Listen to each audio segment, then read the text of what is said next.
নমস্কার, ভিলেজ কিচেনে জানাই আপনাদের অনেক অনেক স্বাগত। আজকেও একটা নতুন রেসিপি নিয়ে চলে এসেছি পালং শাক দিয়ে। তো আপনারা অনেক কিছুই খেয়েছেন, এবারে একবার পালং শাক দিয়ে মাছের ঝাল বা কারি একবার বানিয়ে দেখুন। অসাধারণ টেস্ট, অপূর্ব টেস্ট। এখানে আমি কড়াতে দিয়ে দিয়েছি সরিষার তেল। তেল গরম হয়ে গেছে। মাছগুলো আমি আগে ধুয়ে নুন হলুদ মাখিয়ে রেখেছিলাম। এখন আমি মাছগুলো ভেজে নিচ্ছি। আর কিছুটা পালং শাক সিদ্ধ করে শিলে বেটে নিয়েছি, জলটা ছেঁকে নিয়ে কিছুটা মাছের ঝালে দেবো আর কিছুটা সেদ্ধ বাটা খাবো। এখানে মাছগুলো লাল লাল করে ভাজা হয়ে গেছে। মাছগুলো এখন তুলে নিচ্ছি। ওই তেলের মধ্যে দিয়ে দিলাম পেঁয়াজ আর রসুন বাটা। পেঁয়াজ বাটা তেলে দেওয়ার পর একটু ছিটিয়ে যাচ্ছে, ছিটিয়ে গায়ে যাতে না লাগে অল্প একটু নুন দিয়ে নাড়াচাড়া করে নিতে হবে।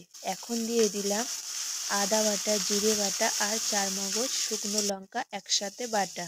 এটাও মশলার সাথে ভালোভাবে কষিয়ে নিতে হবে। এখন দিয়ে দিলাম টমেটো বাটা।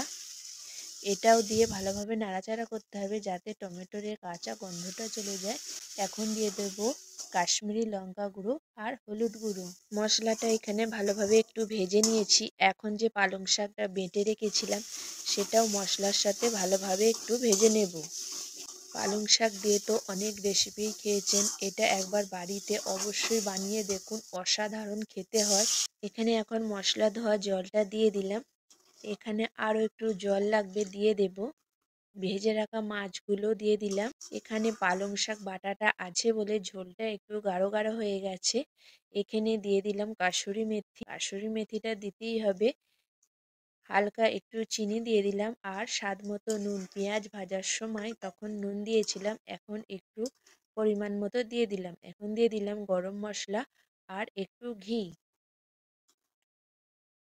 এবার একটু হালকা ফুটে গেলে নামিয়ে নেব।